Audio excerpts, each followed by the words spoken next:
This episode of Says Who is brought to you by you through your support of our Patreon at patreon.com/sayswho. That's our Patreon, where pretty much every Sunday, though kind of every other Sunday for the next little stretch here, you get me and Maureen all over again doing a little thing we call the Town Watch, which is very similar to this, except also not that similar to this. It's a half an hour long, it's looser, and it's available to you if you give it the $5 or $10 a month level. That $10 a month level also gets you a sticker in the mail because you become a member of the Says Who Sticker Club, which honestly is a really great club. Be a part of that club.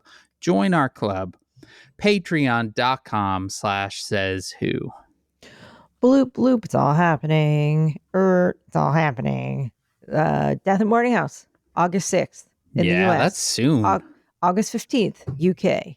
Look at that. Happening. You can pre-order it. You can get the pre-order gift anywhere by ordering anywhere in America, or you have to be American, but you can just submit your receipt. You get a free gift with magnetic bookmark set. You can just, it's all happening. It is all happening. Because the video is not running, I can't, so Dan and I can't visually cue off of each other. So if he goes quiet and I go quiet, we could go quiet forever. We would never know when to speak. We would never know. Because apparently he thought my Wi-Fi was laggy. So, Well, it was. Anyway. Death at Mourning House. You can pre-order Death at Mourning House right there on our own little bookshop, which is available to you on the internet at kickbezosintheballs.org. And if you're a U.S. purchaser there, you get that whole little thing that she just talked about, where you can get the little magnet, as she said. Did I say magnet? You did. You pronounced magnet very strange, and I was going to mention it, but you were on a flow, so I went with it. What did I say? You said like magnetic or something. Magnetic? You're in England, so everyone. No, it sounds like I'm an old time, like I'm trying to sell you a monorail. It's magnetic.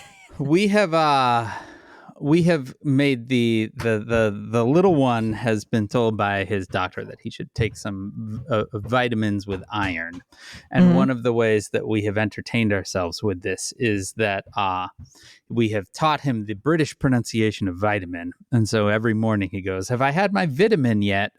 Oh, are you gonna make him wear a little top hat? It's the little things, Maureen. Anyway, kick Bezos in the balls. There go the bells. .org. Can you hear the bells? No. Maybe they're just in your head.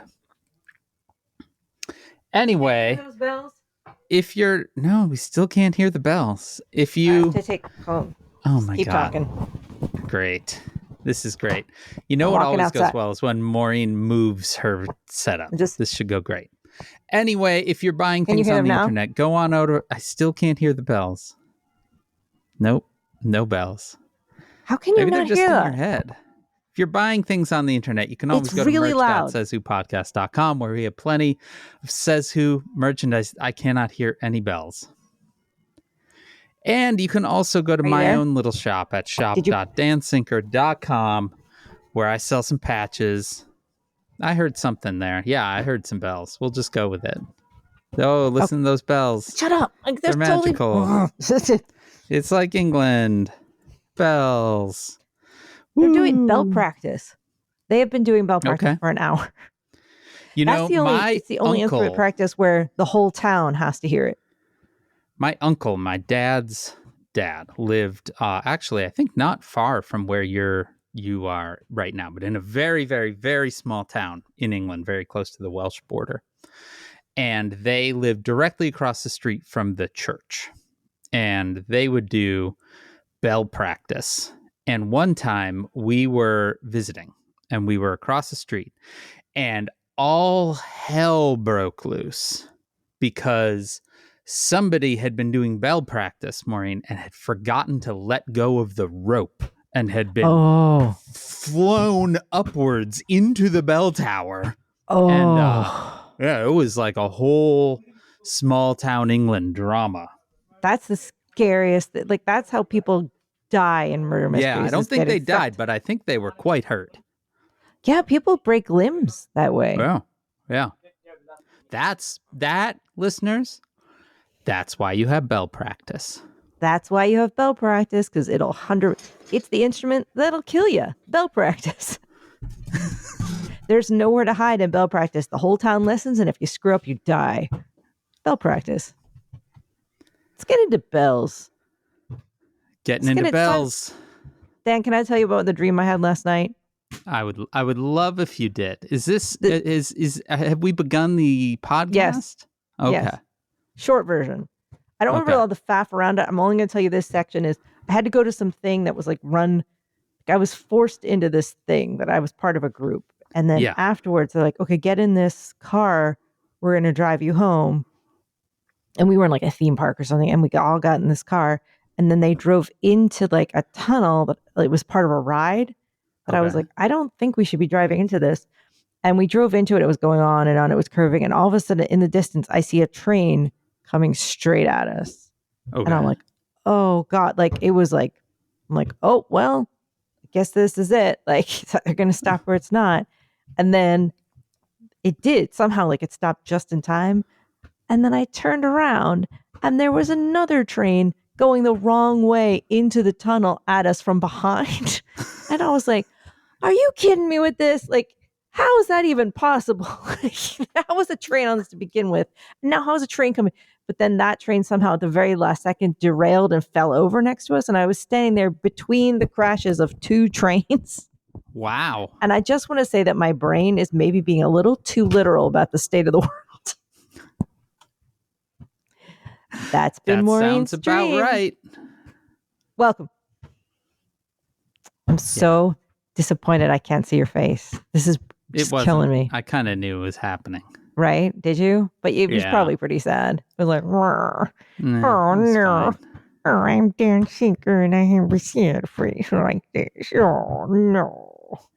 Oh, Ryan, don't make fun of me. I'm so sad. Dan, whatever are we going to talk about? It is, we've been away for. We haven't even said the welcome to Says Who part. Okay, welcome. So Says Who? There you go. The podcast that isn't a podcast. It's a coping strategy. I am Dan Sinker. I forgot the words, and I'm Maureen Johnson. I mean, they're literally on the screen that should be in front of you. I lowered the screen a little bit because a soccer ball might come flying in. Okay. Well, Maureen Johnson, I think first of all, we should maybe do a little location finding here. You are not at home. No, I'm in England. I am now at home. Yep. You are in jolly old England. I am in England. This is a 3-location trip. 3 days in London at the start, which are great. Hot as balls. Saw friends. A friend Alexander came to stay. Friends came over. Went into Bloomsbury, which is an amazing, incredible, cool office on Bedford Square, which is several townhomes. It's really cool in there. And I did a whole bunch. So I did like publishing, like I did like writerly job stuff. And also just like we had Dishoom breakfast, which, was delicious. Then we went to the New Forest. So we were there for a couple of days and then we left this afternoon and now we're in Cheltenham. Look at you. So, and Cheltenham is traveler. Well, this is our stop. It's London first, friends and everybody, then in-laws, and then brother-in-law and sister-in-law and nephews. So we have just arrived here for the final. You were outside Philly. Prior to that, I was in Philadelphia for 5 days. So, so I have not really been home very much in the last 2 weeks. I probably left. Did we record when I was in Philly? No, we didn't. No, we didn't. Notably, we didn't. That will later prove significant, but we'll get there. It will. Well, in the time that you have been moving around, I have also been moving around. We did our very compressed and quite fun trailer trip last that was a quick Thursday. It was a very quick one. Not last Thursday, I guess, 2 Thursdays ago. We loaded into the trailer. We kind of hightailed it. Took a couple of days to get to Colorado. 5 days in Colorado, couple of days home. We got home on Sunday. The couple of notable things before we get into the real notable things. We were 2 days in. So our last night before Colorado. We're in very rural Nebraska. Nebraska, a state that has done nothing but let us down for years. And our air conditioner stopped working. Which seems fine. Seems fine, other than the fact that it has been just unprecedentedly hot everywhere all summer long. And we were like, well, we're 2 days from home now. We are 1 day from Colorado. I guess we're going to go to Colorado. And it had been triple digits in Colorado for like a month. And somehow the day that we rolled in is when the heat broke. So we went a whole week with no air conditioner in a metal box and didn't die. And in fact, it was quite pleasant most of the time. But not my recommended way to travel around in a metal box. But no, we survived it. But mostly by pure luck of how the weather played out. But that sounds so refreshing. I mean, I sweated a lot. So that, I guess, was good. It was refreshing my pores. But it actually was not as bad as it could have been. It could have been a really bad situation. We were like, well, I guess we would tow the trailer, but then stay in hotel. Like, it was just, but it all worked out. It all worked out. Here's the thing, Maureen. This is a thing that I have said repeatedly over the last week for multiple reasons. But I have said, sometimes the worst thing you can imagine is not the thing that happens. It's a new look on life that I have.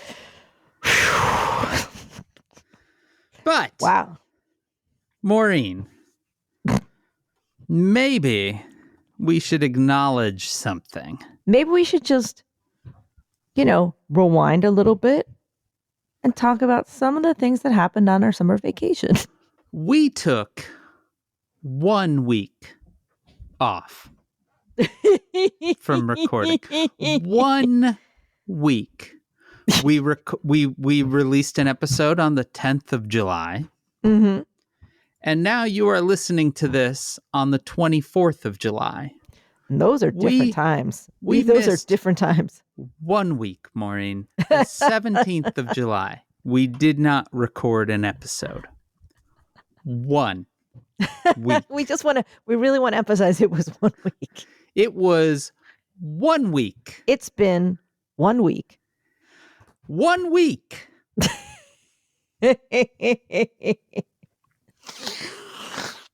We skipped 1 week. So let's just say that the Dan and Maureen, the Dan and Maureen that recorded last time we're in a different world. That Dan and Maureen. We were stupid babies. We were stupid babies. We did not know what was coming. We were just sitting there sucking our thumbs, pooping our pants. I was 50. You know what? I was 50% smarter than Dan Baby because Maureen knew one of the things. But we'll get there. So, Dan, let's go back and replay what happened in, how long was it? 1 week. 1 week. All right. Let's talk about what happened in order. Yeah. So now, I was down in Philadelphia. We, I guess, had recorded on Tuesday. Mm-hmm. And I guess I went down on like Wednesday morning or something. Yeah. And I turned in this book on Friday. And so Saturday I was like, woohoo. I was like living large. And so I decided, because it was, it was so goddamn hot. And I was like, I'm going to grill. And so I crack open the grill and I'm grilling. I'm like, I'm outside on the back deck, like, and every once in a while I kind of open the door and pass through the house. And as I'm doing so, Dan, my mom comes running out of the kitchen. And you know what she says to me? She says the What does she darndest say? thing.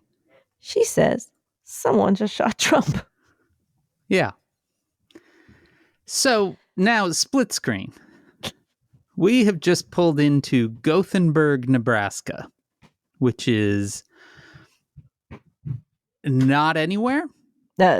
Western Nebraska. It is a good 4 hours or so from the real cities in Nebraska, and it is a good 5 hours or so from Denver, right?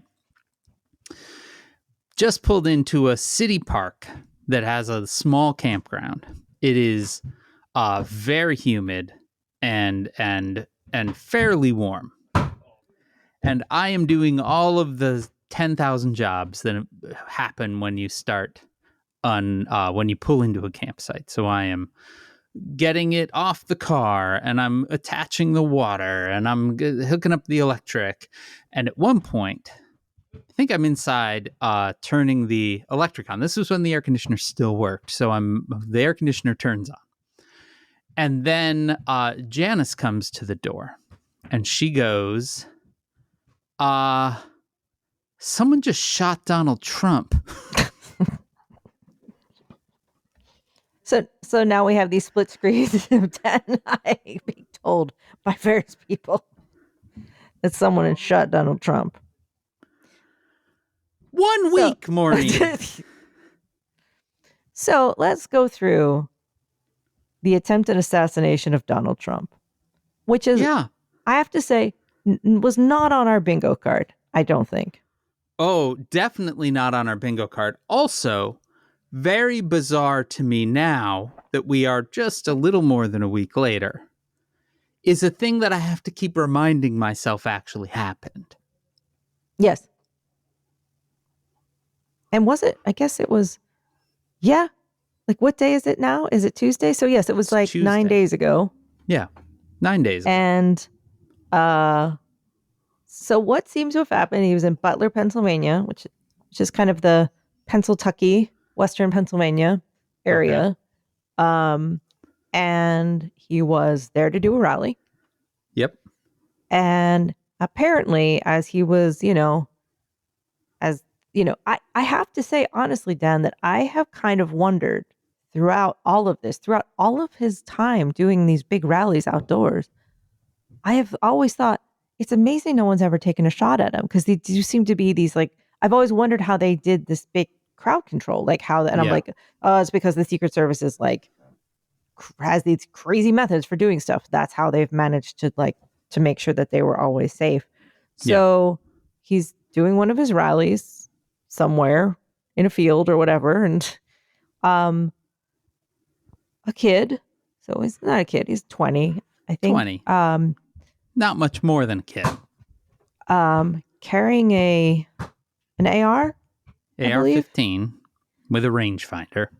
Apparently just kind of climbs up on a building. Yep. And a bunch of people were like, there's a dude with an AR. Maybe someone should have a look at that. Yeah. And they told the cops, and the cops went, and they're kind of scratching their ass a little bit. And they're like, no, there's a guy up there. You can see him looking over the top of the building. There he is. And they could see him, and he had this AR. And apparently, I guess after a while, they convinced a cop to kind of go up and have a look. Yeah. And that as they did so, the cop goes up the ladder, and he looks, and he sees, sure enough, there's a guy laying down, pointing an AR. And then he sees, I think the guy must have pointed the gun at him, and the guy was like, nope. And he nopes out, and he goes back down the ladder, and the guy shoots. And then the shots go off, and then the snipers around him, around Trump, kick in and kill the guy. And it happens like super fast. Yeah. And now we have the stupid Zapruder film of all time. The Stupruder film. The stupid Ruder film. Because now, for all of time, we got to deal with this footage of Donald Trump going, ow, and like slapping his ear.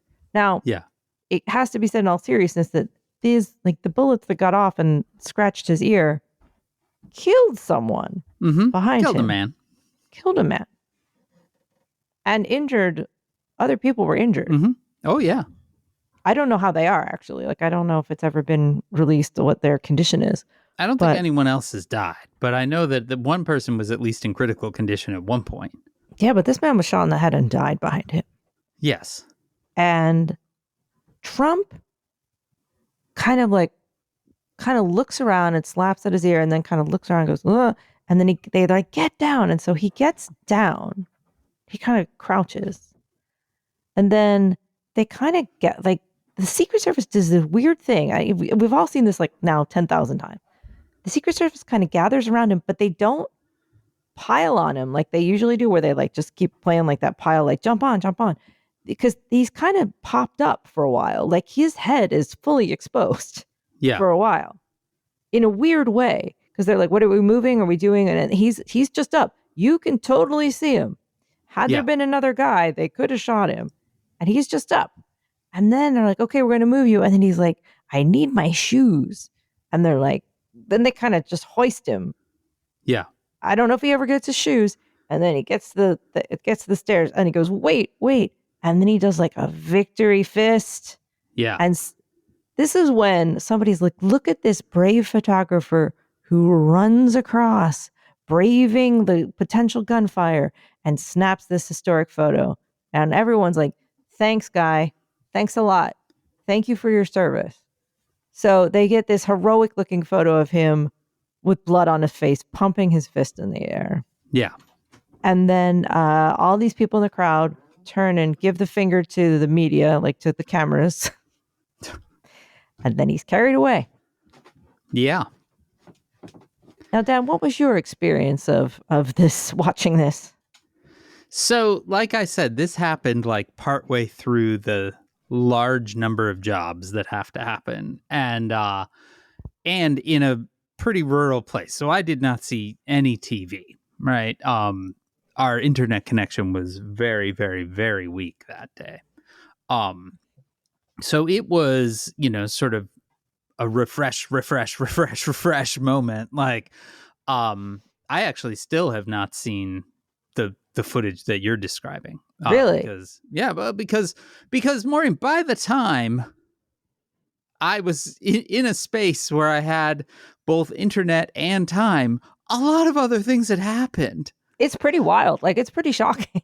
I mean, it is absolutely insane, right? Oh, like, and I do have to say, my main experience was a sense that I feel like a lot of people maybe had this same sense of like, holy shit, this guy is a made man now. Yeah, you and I started to text. Yeah. Because you texted me and I was like, yeah. So that's that. That's done. The election. And so you're like, yep. And I went back to the grill where I was burning some vegetables and I stared into the middle distance. Because I was in Pennsylvania and I was out back, I heard people kind of talking over fences. Yeah. In a way that like I hadn't seen in like probably since I was a kid. Like it was like, did you hear? And it was like you could hear it like in different lawns and yards, and it was wild. But in the end, he just kind of got his ear cut. Like he got his ear nicked. Yeah. The person that took the bullet was a person behind him. Yeah.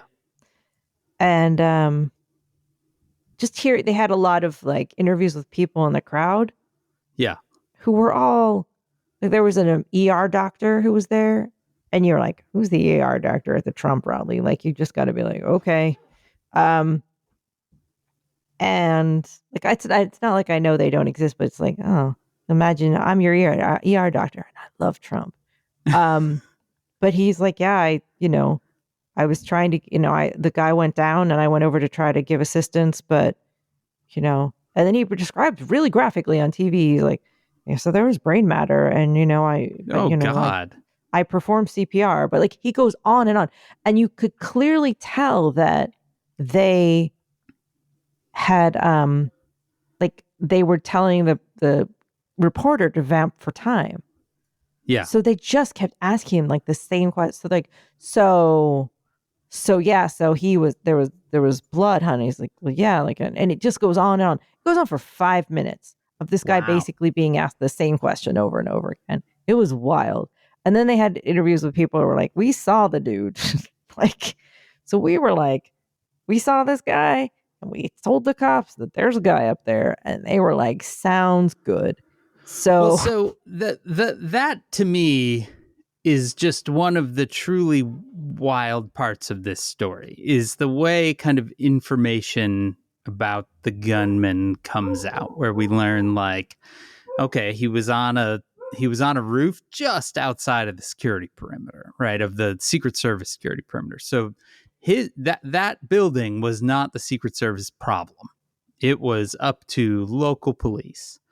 And so we do learn that there are a bunch of people in the crowd that are, they didn't have, like the crowd of people that didn't have tickets in. So they were outside of the perimeter as well. But, you can listen and all of that. And they were just there for the vibes, I guess. And they're like, oh, there's a dude up there.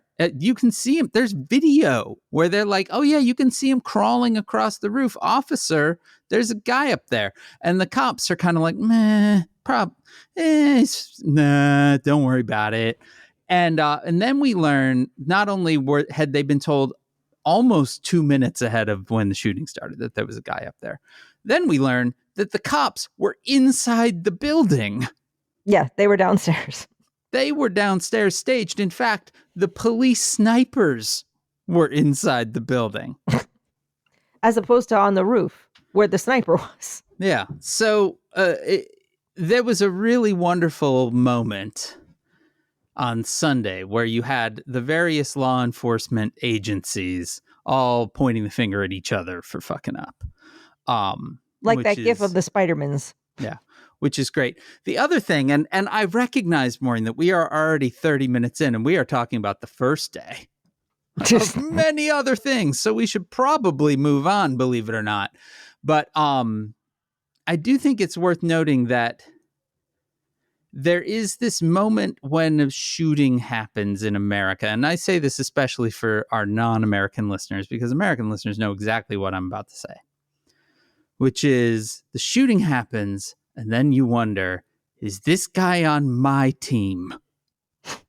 Right? Like, are we going to find out that this guy was, or is somehow I'm going to get blamed for this? Yeah, like that was the whole, like, who is he? Who did it? Like, fuck, who did it? What's his deal? He hated Trump. I hate Trump. Oh, shit.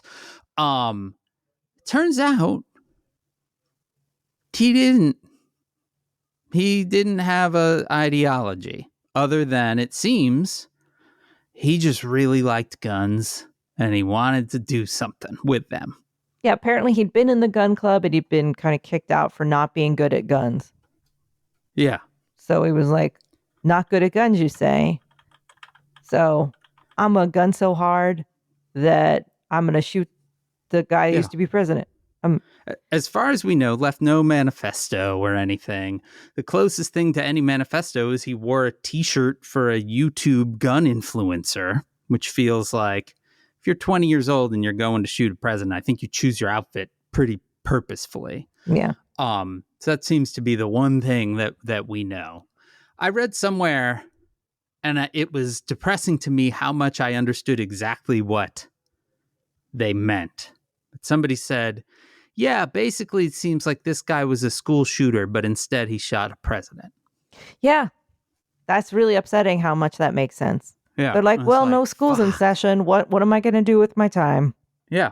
Like, oh shit, this guy's a 20 minutes away or wherever. It's like he was very close. But yeah, so Maureen, that was Saturday. So no one at this point still seems to really know why he did it. Just No, we're well past. This is old news now, and nobody really knows. Yeah, no one knows. But since they're not, I mean, apparently, we'll get to somewhere zany conspiracy theories converge with more recent news. as we get into the more recent news. So what happens next, Dan? So next, we have a rather busy Monday. So the other part about this, part of why it felt like so like, well, this guy is a made man now after the assassination, is that this was just going to be days from the Republican National Convention, which starts on Monday. But even before that kicks off, Trump dodges another bullet when the judge overseeing the classified documents case on Monday throws the whole case out. Yeah. Citing absolutely basically nothing. Citing secret reasons.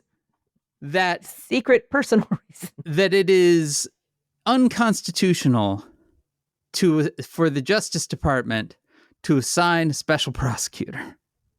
Okay. Because it is not. The main case law, which isn't case law, that she cites, is a dissenting opinion from Clarence Thomas from just a few weeks prior, when the Supreme Court gave all of that immunity to Donald Trump.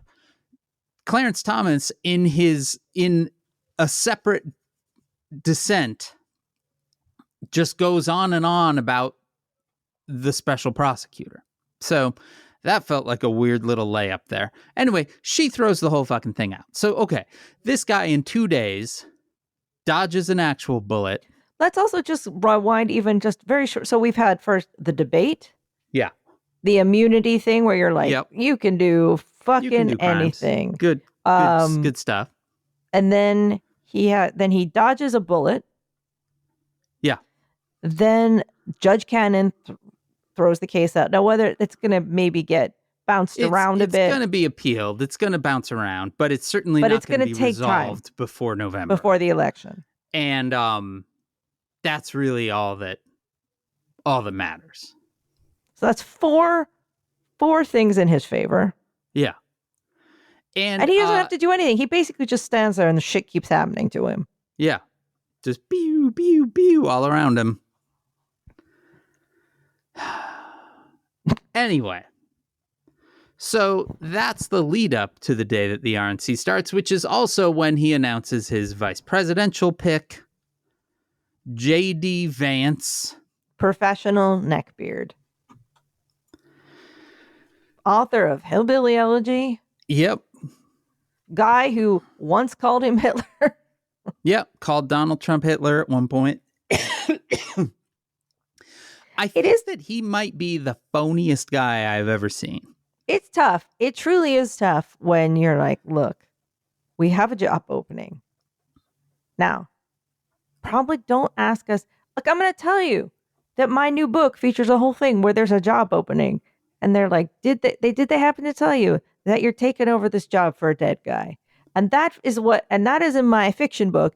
And this feels a little bit like, did we happen to tell you that the reason the last guy's not doing a job is that they were going to hang him from a gallows in front of work? They were going to kill that man, Maureen. They were going to kill that man. And so he doesn't want to do it anymore. Yeah. I'm sure they weren't going to offer it to him. But I also think, you know what? I take that back. Mike Pence would still do it. He would go back. He would definitely still do it. 100 years. Why am I even saying that? He would go back in a heartbeat. He'd be like, I know you tried to hang me, and that's okay. People do. You know, that's just how friends are. That's just friends. You know, when you say to your friend, I was going to hang you on a gallows I built in front of where we are, but it was just me being a goof. But this man wrote a book, Hillbilly Elegy, about growing up in Appalachia. Ask me if I read it. Did you read it? No. Yeah, me neither. Got made into a movie by Ron Howard. Amy Adams is it was like a real movie. Wasn't well received, but it was a real movie. He took that money. He became a venture capitalist for a while. Hung out with a bunch of Silicon Valley folks who have been his main funders. This is the problem with people that have like one-hit wonder books. They got a bunch of money. They do like really weird stuff with it. Yeah. So this guy, VC, propped up by hyper-rich folks, reorients himself as this great populist, fighting for the working white man kind of shit. I've never seen anyone less convincing than him, I would Mm-mm. say. Somebody described his look as he looks like a computer rendering of what a kidnapped baby would look like 30 years later.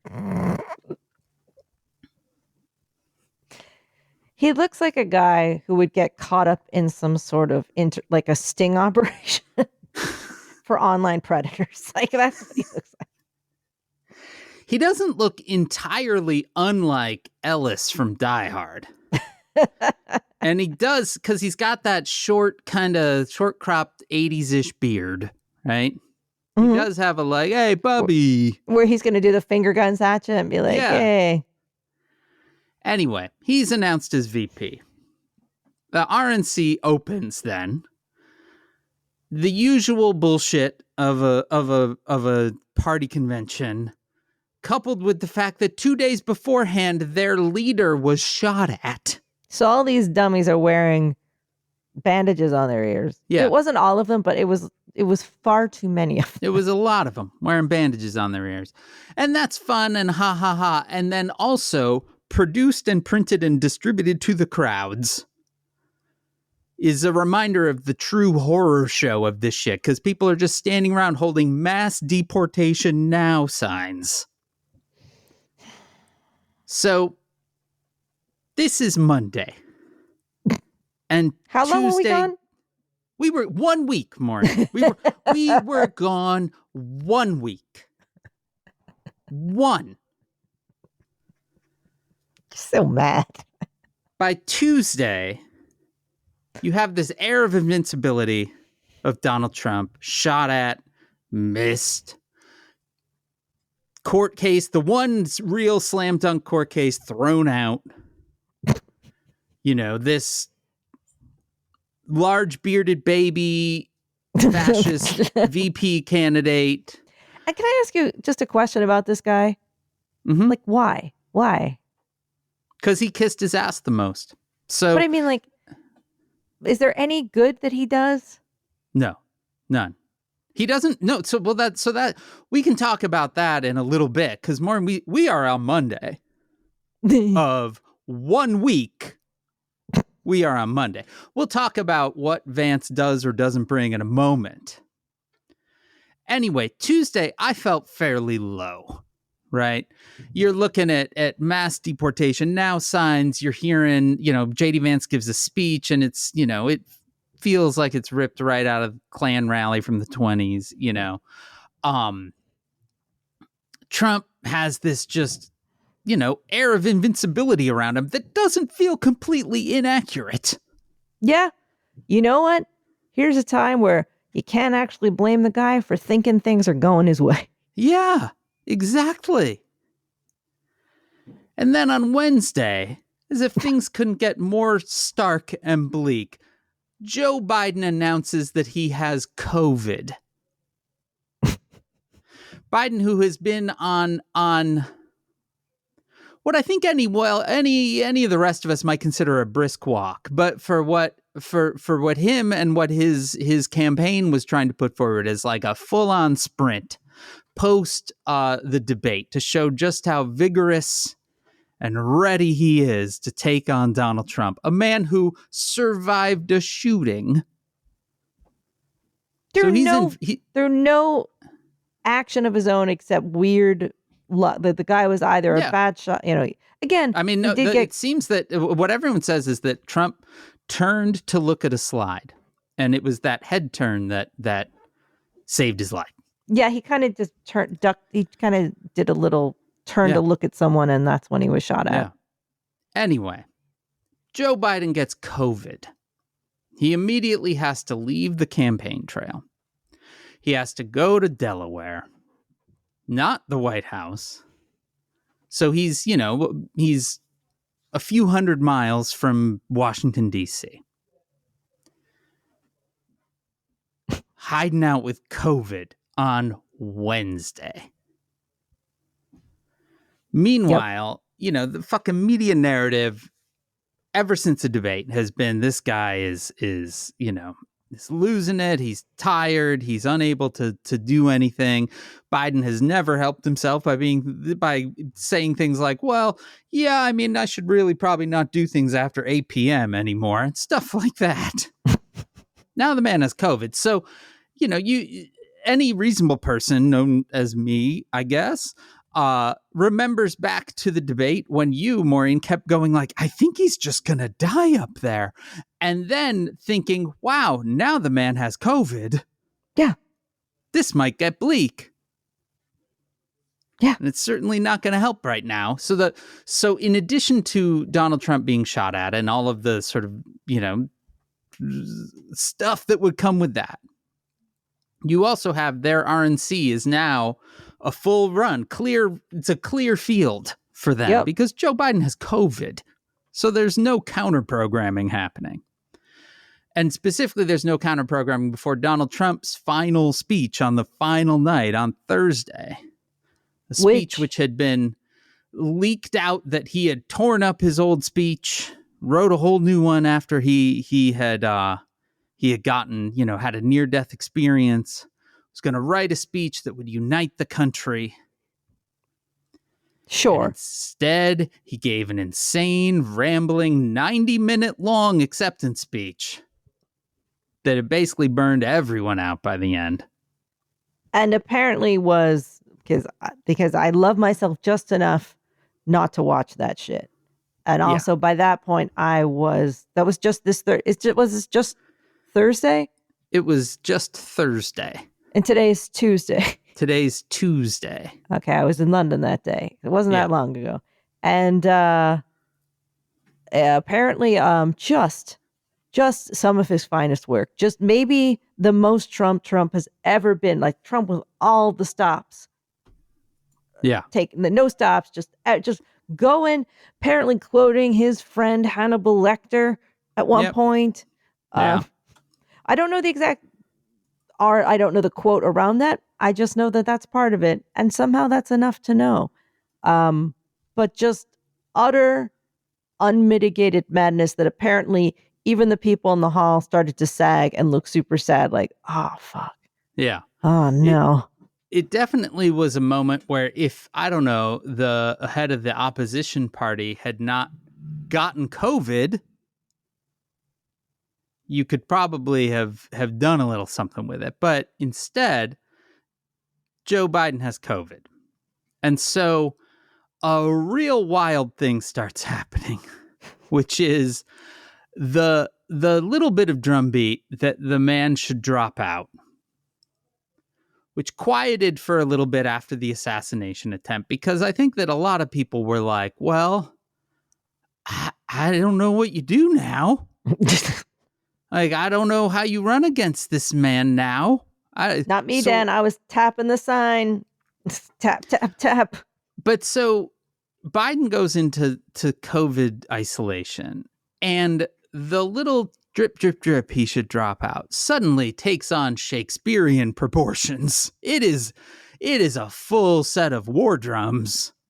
I have never quite seen something like that where it's like, oh, okay, this man's down. Everyone make your move.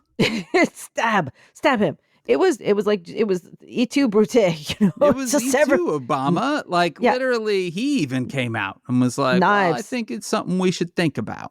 Everybody knifed him right in the back. Yeah. There are reports that he's, coughing and hacking away in Delaware. Realizing. I've done that. Realizing that it's all gone now. Yeah. But doesn't really want to let it go. No. So now we are at the weekend. And because I'm a generous person, I keep texting Dan saying, at any point, I'm letting you off the bet. I'm letting you off the hook, because I have never wavered from that 2 or 3 days after the debate when I laid down my money and said, this is what's going to happen. And you said, never, Maureen, it's not going to happen. Maureen, it's not going to happen. Here's the thing. By the point that you hit me with a text being like, I'll let you out of the bet, I didn't need to come out of the bet. right? Like it seemed pretty clear what was going That to your happen. But $5 was spent. I'm not gonna drop out of the bed at You're that not going to point. welch I'm your in. $5. All right. I'm good for it. I gave you a couple opportunities to. Every once in a while, I come back and go, "You sure?" And you go, and this is not just this weekend. I mean, just a little before that, like even Yeah. before Donald was shot. I was like, "You want out? You want out?" And you'd be like, "Nope, I'm still in." And I'm like, "I'm telling you, I'm telling you." A bed isn't Well. interesting if you get out of it. It's true. Anyway, point being, all right. Split screen. Sunday. I'll start this one. We are driving from Des Moines, Iowa, back to where we store our trailer in Western Illinois. We stop at a rest stop on the way. And I take the little one into the bathroom to go to the bathroom. Janice goes into the bathroom. We leave the teen and the dog back at the car, and then me and the little one would relieve him and he could go. I get to the car, and the teen goes, "Biden just dropped out." And I go, "What?"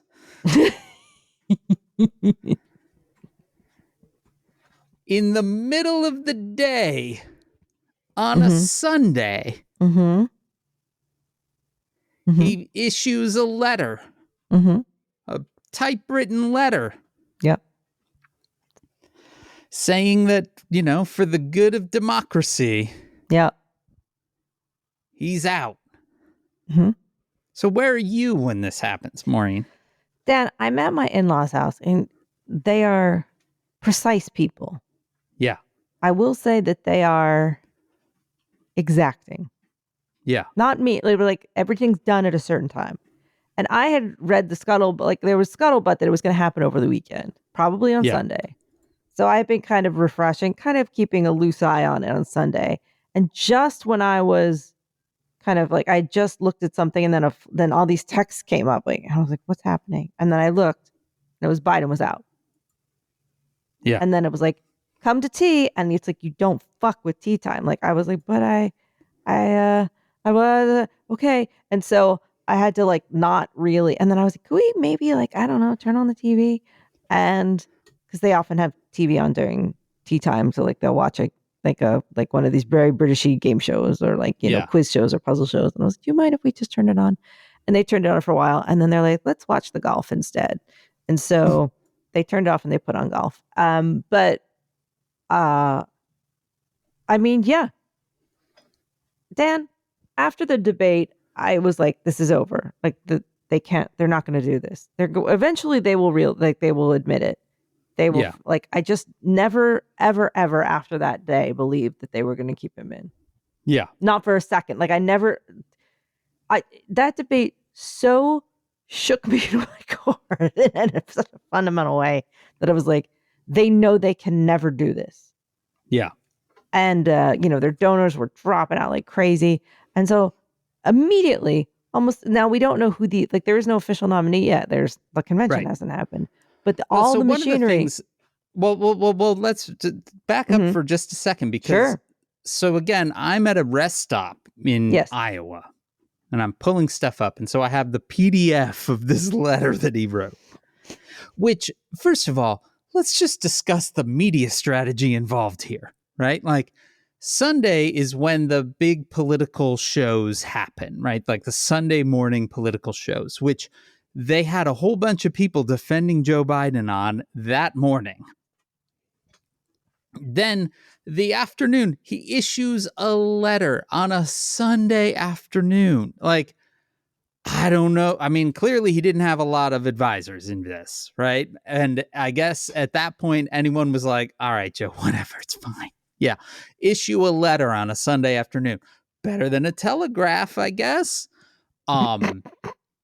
Anyway, so in the letter, and I think I will always very vividly remember this. We were on, like, this was a rest stop with sort of a nice grassy slope, and so we were walking the dog, and we were all walking around. And I'm like looking at this PDF, and I'm like, he just threw Kamala Harris under the bus. He did not endorse her, right? Like the letter doesn't say anything about it, doesn't say anything about her, just talks about him and dropping out. And I'm like, fuck. We are now in the nightmare scenario, which is this guy has dropped out and now there is no plan. Because that's been the thing that worried me the whole week, where it seemed like the drum beat was getting louder and louder and louder, was just there is no one has articulated a plan. The only plans that were floated were like somebody writing fan fiction. I saw one plan that was like, and we'll get Oprah Winfrey and Taylor Swift to interview possible candidates. And it's just like, what the fuck are you writing? Anyway, so we get back in the car, and I'm not the trucker of the family, as is well established. Janice is the trucker of the family. So I am now on the information hunt part of the family.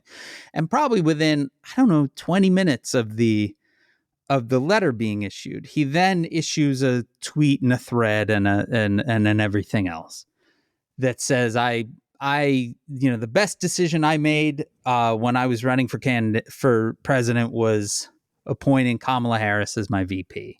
And I am thrilled to say that she should be, the candidate, which was like, oh, thank God. Like, so I'm not sure why you don't include that in the letter you wrote, but still.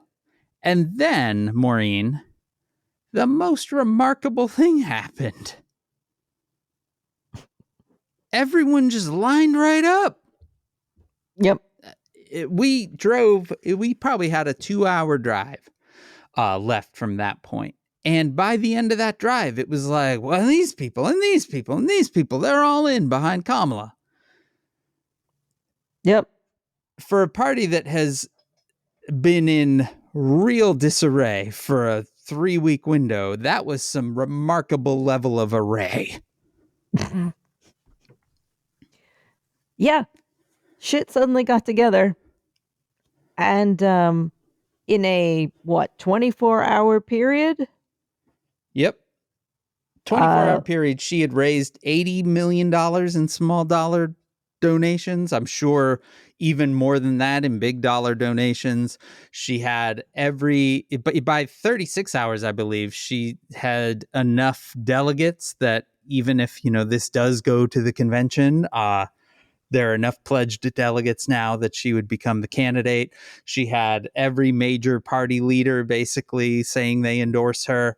And it was a vibe shift. And everything is now, if not entirely up and running, more or less up and running. They've already retooled the campaign headquarters, repainted the wall, got a new mural up there. Celebrities are already coming in to endorse. Beyonce's giving her rights to a song. Yeah. Everybody's like, yep, we're in. In a kind of, yeah. And the amount of absolute abject panic coming from the right now is something. When you consider, Maureen, that it has been 1 week, because on last Monday, they were on full cruise control, and now they don't know what the fuck to Hence the story I said I would come around to. Yeah. Where my mother is in this constant fight with my father because who is a Trump lover and watches Fox and all that. He used to watch One America until they took it off the air for being too weird.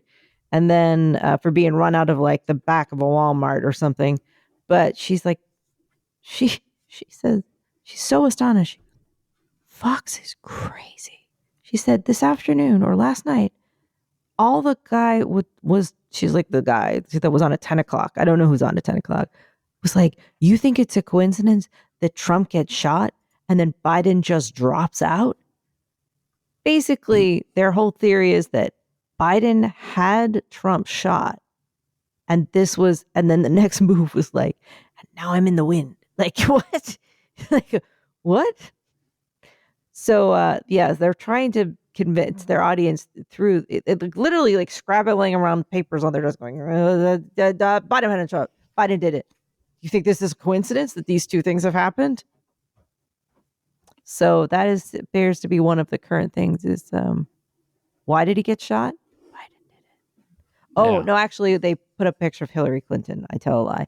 They Nah, indicated that the reason it was like Biden quits and they're like, but who would want to do it? And they put up a picture of Hillary. sure. So, you know, Well, they are yeah.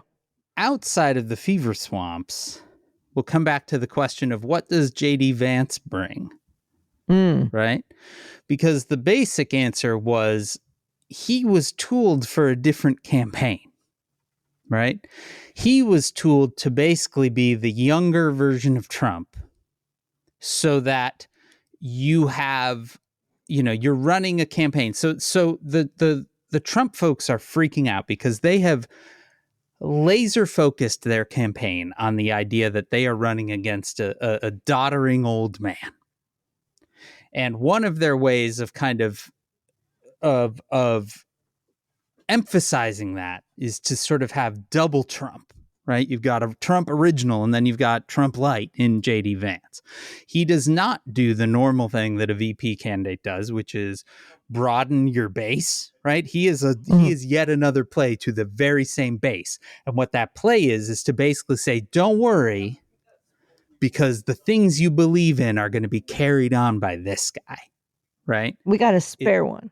Yeah, it's not the Pence, right? When they brought Pence in, it was to lock in the evangelicals, right? Mhm. Because they were very iffy on Donald Trump. Now the evangelicals have become completely,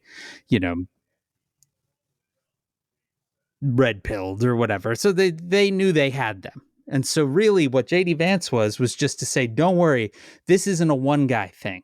This is a generational movement and you are a part of it. And now they are staring at a totally different playing field where you have a significantly younger than Donald Trump candidate, older than JD Vance. JD Vance somehow 38 years old.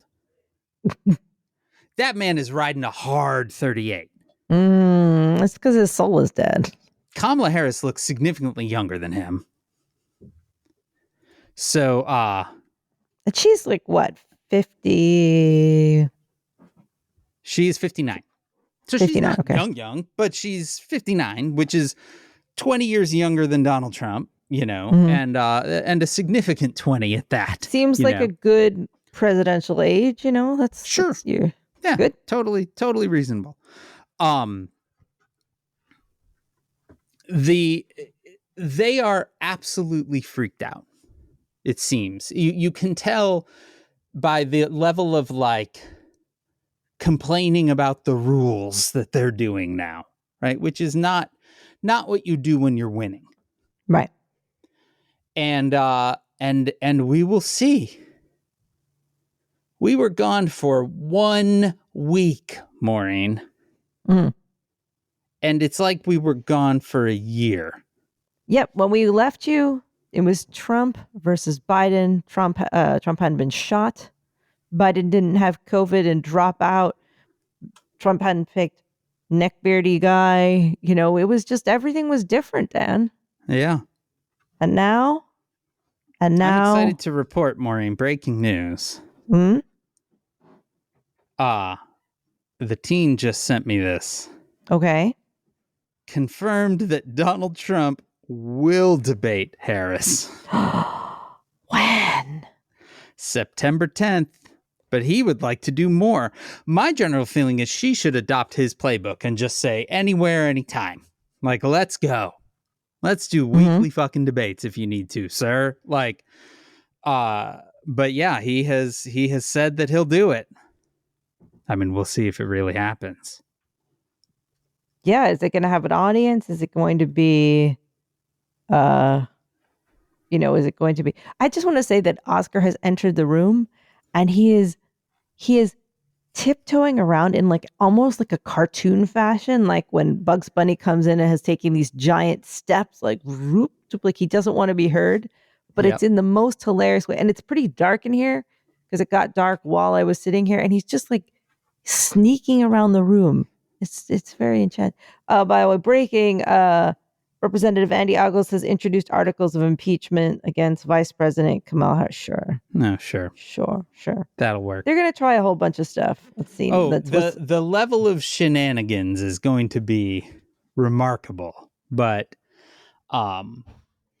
yeah, I mean, it seems at least to be a totally different playing field than it was just a week ago. I think that one of the things that is most remarkable is seeing the level of kind of the groundswell that happened seemingly instantaneously and spontaneously. Like, nobody was excited about this election. Certainly on the Democratic side. Like, there were certainly some vocal people that were like, Biden still got it. And it's like, well, okay, but you don't really think that, right? Yeah, but got what? Yeah, like... aside from COVID. The level of just sort of dread. Like, well, fuck, I guess I'll go vote. Has suddenly lifted, you know? Like, it is... it has been absolutely wild to watch because it has been quite a bit now since it felt like the pitch wasn't simply, well, that guy's going to fucking kill you. So stick with us, I guess. You know, now suddenly it's like, hey, maybe there's a vision. I don't know that I've heard it yet, but it feels like maybe there could be. That's good enough for me right now. Here it is. Trump says he'll debate Harris. It's all happening. It's going to be hilarious. Okay, we're watching this one again together. Yes. Okay, let's see here. September 10th? September 10th. That is a wide open window of time for me. So maybe, Maureen, maybe I will figure out. We will absolutely at least record, or you're going to be out, aren't you? When? September 10th. Are you still going to be out no, on I'm the home. road? I'm home. Okay. So we're both home. All right. I'm home with popcorn. And it's going to be on ABC. Minimum. While Trump says he was not thrilled with ABC, he debating is always he feels it's important. So yeah. We'll watch that one. We'll record video that time. Oh, that's going to be something. Yeah. You know, these are famous last words. Somebody in the future is like, oh boy, yo. But yeah. Anyway, listen, folks, not that much. That's like a month and a half from now. Not that much more can happen. Well, the good news for those of you keeping score, we left town for 1 week. We have a real knack for when we don't record, things happen. And I will point out that the month of August has a number of times that we are not recording. So hang on to your butts, folks. And for anyone else keeping score, that's 2 Dole Whips that I have. You do have 2 Dole Whips. 2-0, baby. Anyway, we're back for now. If there's any other stuff you want me to predict, you just let me know. Says Who is made possible by you through your support of our Patreon at patreon.com/sayswho. That's our Patreon where almost every Sunday, it's a little bit different this summer, but most of the time you got a whole nother bonus episode of this thing that we call the Town Watch. If you give it the $5 or $10 a month level, that $10 a month level also gets you a sticker in the mail that's sent by me, literally packed into an envelope and sent by me every month if you give it that $10 a month level, because you become a member of the Says Who Sticker Club. Our theme music is performed by Ted Leo, who is out on the road right now. You should go see him perform. Our logo was designed by Darth. You can contact us at Says Who Podcast on Threads, at Says Who, at omfg.town on Mastodon, or you can email it, hey, that is HEY at sayswhopodcast.com. You can join the discussion on Facebook at /groups/SaysWhovians. Our Facebook group is moderated by Janice Dillard. Thanks, Janice. And if you want to join the fan-run Discord server, you can always go to tinyurl.com/sayswho Discord. Whatever you do, spread the word, subscribe, leave stars and reviews on Apple Podcasts, Spotify, YouTube, or wherever it is that you listen. And you can join us next week. That's right. We're not taking a week off because shit goes weird. Next week, July 30th, for our very next episode back at home in my basement in Chicago. I am Dan Sinker. And I will be back in New York City. Nothing can go wrong now, Dan. Nothing at all. This has been 1 Well, week. you're supposed to spend 1 week. One week. It's been 1 week. It's been 1 week. I mean, part of the reason why I felt okay, like, yeah, we can skip it, is because it was the RNC week. Nothing happens during conventions.